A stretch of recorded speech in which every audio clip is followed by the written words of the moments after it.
नमस्कार। आकाशवाणी जयपुर अजमेर से प्रस्तुत हैं प्रादेशिक समाचार।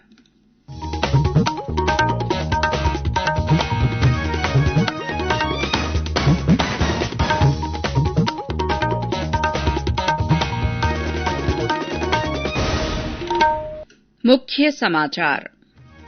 भाजपा के राष्ट्रीय अध्यक्ष जेपी नड्डा ने कहा, नए कृषि कानून देश के किसानों की तकदीर बदलेंगे। देश में 1 करोड़ 48 लाख से ज्यादा लोगों ने कोविड टीका लगवाया। प्रदेश में मतदाताओं के ऑनलाइन एपिक कार्ड डाउनलोड करवाने के लिए 6 और 7 मार्च को विशेष शिविर आयोजित होंगे। राज्यसभा और लोकसभा टीवी का विलय कर नया संसद टीवी बनाया गया। और मौसम विभाग ने आगामी गर्मियों के मौसम के लिए औसत तापमान दृष्टिकोण जारी किया। पश्चिमी राजस्थान में अधिकतम तापमान औसत से ज्यादा रहने का पूर्वानुमान।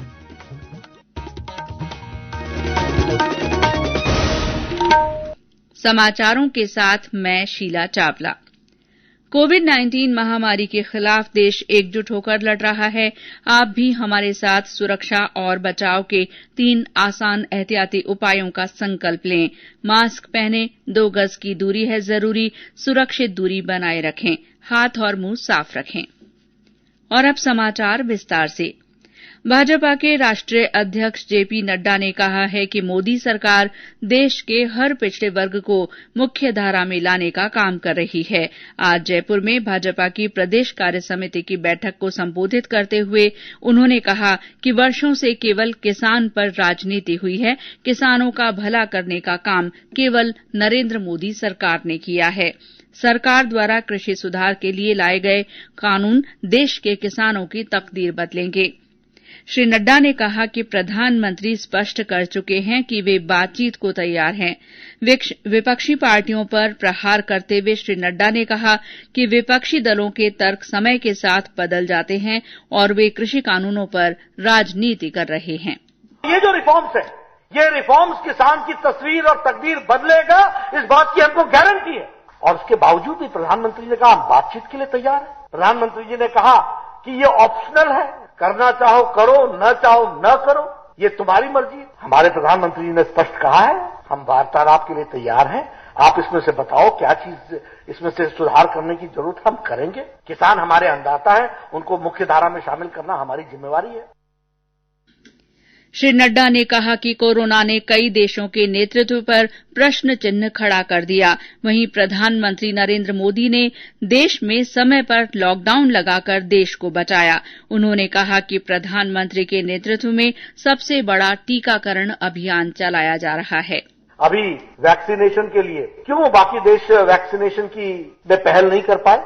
वो तो हमसे बहुत आगे थे रिसर्च में, R&D में। लेकिन प्रधानमंत्री जी ने भारत के उद्योग को और भारत की जो टैलेंट है उसको जगाया और हमारी जो रिसर्च और डेवलपमेंट का काम था उन्होंने उस काम को पकड़ा। हमारे साइंटिस्ट ने पकड़ा, 1 नहीं 2 वैक्सीन बनाई और दुनिया का सबसे बड़ा वैक्सीनेशन कार्यक्रम अब चल पड़ा है, दूसरे चरण पर पहुंच गया है। और इसके साथ साथ 20 देशों को हम वैक्सीन दे चुके हैं। अभी भी हमारे देश मांग रहे हैं कि वैक्सीनेशन के लिए हम इंडिया का वैक्सीन लेंगे और कोई वैक्सीन नहीं लेंगे। राज्य सरकार पर प्रहार करते हुए श्री नड्डा ने कहा कि क्राइम और करप्शन में राजस्थान नंबर 1 बन चुका है। उन्होंने कहा कि महिलाओं के खिलाफ अत्याचार में भी राजस्थान पूरे देश में अव्वल है। बैठक को संबोधित करते हुए भाजपा प्रदेश अध्यक्ष डॉ सतीश पूनिया ने कहा कि राज्य सरकार से जनता त्रस्त हो चुकी है और आने वाले चुनाव में प्रदेश में भाजपा की सरकार बनेगी। बैठक में पूर्व मुख्यमंत्री वसुंधरा राजे, प्रतिपक्ष के नेता गुलाब चंद कटारिया समेत प्रदेश भाजपा के सभी वरिष्ठ नेता मौजूद रहे। इससे पहले श्री नड्डा का एयरपोर्ट से बिरला ऑडिटोरियम तक भाजपा कार्यकर्ताओं ने कई जगह स्वागत किया। देश में कोविड का टीका लगवाने वालों की संख्या 1 करोड़ 48 लाख से ज्यादा हो गई है। राष्ट्रव्यापी कोविड टीकाकरण के दूसरे चरण के पहले दिन कल लगभग 5,52,000 लोगों को टीका लगाया गया। इस चरण में लाखों लाभार्थियों ने कोविड का टीका लगवाने के लिए अपना पंजीकरण कराया है। देश में पिछले 24 घंटों के दौरान 12,464 कोविड रोगी स्वस्थ हुए हैं। इसके साथ ही अब तक 1,07,98,000 लोग इस संक्रमण से मुक्त हो चुके हैं। पिछले एक दिन में 12,286 नए मामलों की पुष्टि हुई। केंद्र सरकार की ओर से कोरोना के विरुद्ध जन जागरूकता आंदोलन चलाया जा रहा है। इसी के तहत आकाशवाणी जयपुर के समाचार बुलेटिनों में प्रसारित की जा रही विशेष श्रृंखला जनता का संदेश जनता के नाम में सुनिए हमारी श्रोता का संदेश। नमस्ते, मैं वीना देसाई, ग्राम पांचला, तहसील सांसौर, जिला जालौर से। कोरोना वायरस का खतरा अभी तक टला नहीं, इसीलिए दवाई भी और कड़ाई भी के नियम का पालन करते हुए अपने आप को कोरोना वायरस से सुरक्षित करें। धन्यवाद। हमारे अन्य श्रोता भी कोरोना जन जागरूकता आंदोलन से जुड़ सकते हैं।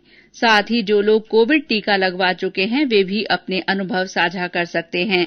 इसके लिए आपको अपना संदेश रिकॉर्ड कर या टाइप कर हमारे व्हाट्सएप नंबर 9414052368 पर भेजना होगा।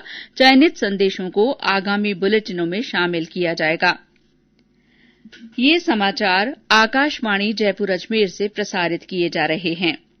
समाचारों में आगे बढ़ने से पहले कोरोना जागरूकता का ये संदेश। खुद को इससे दूर रखना, सोच समझ कर खुद है परखना, भीड़ भाड़ हो कम या ज्यादा, मास्क सदा चेहरे पे रखना, ओ आपस में 2 गज की दूरी रखनी है इस समय जरूरी। समाचारों में आपका फिर स्वागत है। प्रदेश में ज्यादा से ज्यादा मतदाताओं द्वारा ऑनलाइन एपिक कार्ड डाउनलोड करवाने के लिए 29,000 से ज्यादा मतदान केन्द्रों पर 6 और 7 मार्च को विशेष शिविर आयोजित किए जाएंगे। इनमें राज्य के उन मतदाताओं के एपिक कार्ड डाउनलोड करवाए जाएंगे जिनके नाम संक्षिप्त पुनरीक्षण कार्यक्रम 2021 में जोड़े गए हैं और जिनके यूनिक मोबाइल नंबर पंजीकृत हैं। मुख्य निर्वाचन अधिकारी प्रवीण गुप्ता ने बताया कि हालांकि प्रदेश के मतदाताओं ने सर्वाधिक मतदाता पहचान पत्र ऑनलाइन डाउनलोड कर देश भर में पहले स्थान पर जगह बनाई है, लेकिन अभी 100% लक्ष्य हासिल नहीं हुआ है। परिवहन विभाग के शासन सचिव और आयुक्त रवि जैन ने कहा है कि अब लर्निंग लाइसेंस बनाने के लिए परिवहन कार्यालय नहीं आना पड़ेगा और जल्द ही घर बैठे लाइसेंस बनाने के लिए ऑनलाइन प्रक्रिया शुरू की जाएगी।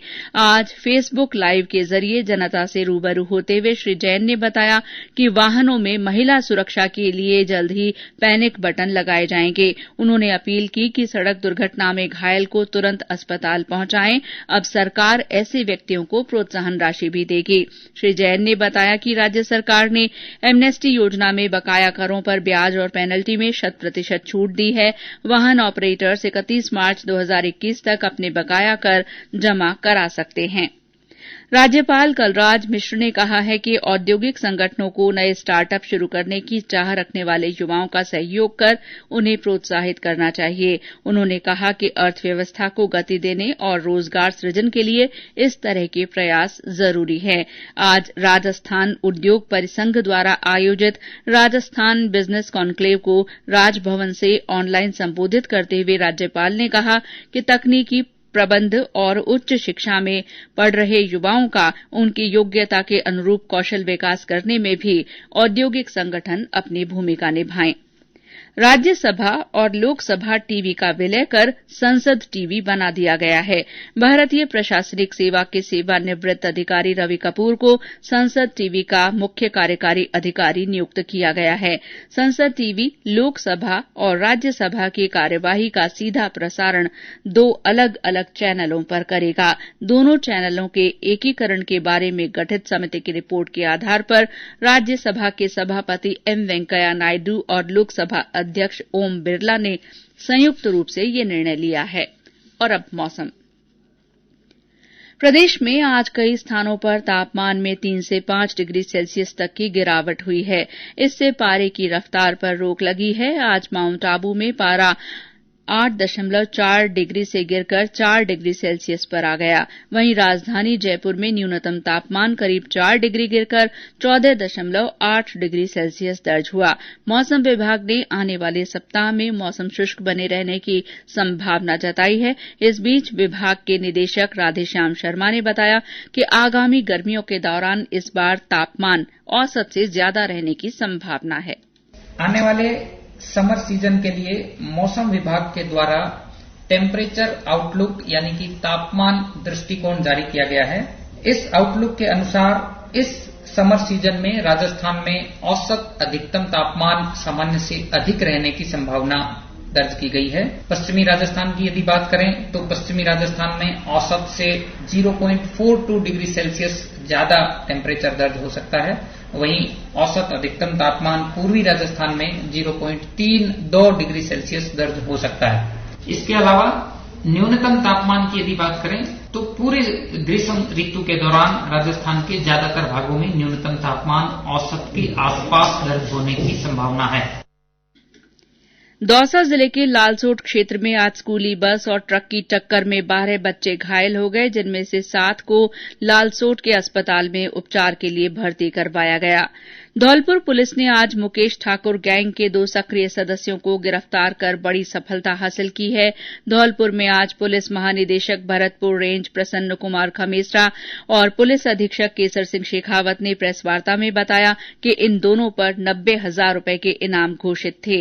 राजस्थान के अलावा मध्य प्रदेश और उत्तर प्रदेश की पुलिस को इनकी तलाश थी। और अंत में मुख्य समाचार एक बार फिर। भाजपा के राष्ट्रीय अध्यक्ष जेपी नड्डा ने कहा है कि नए कृषि कानून देश के किसानों की तकदीर बदलेंगे।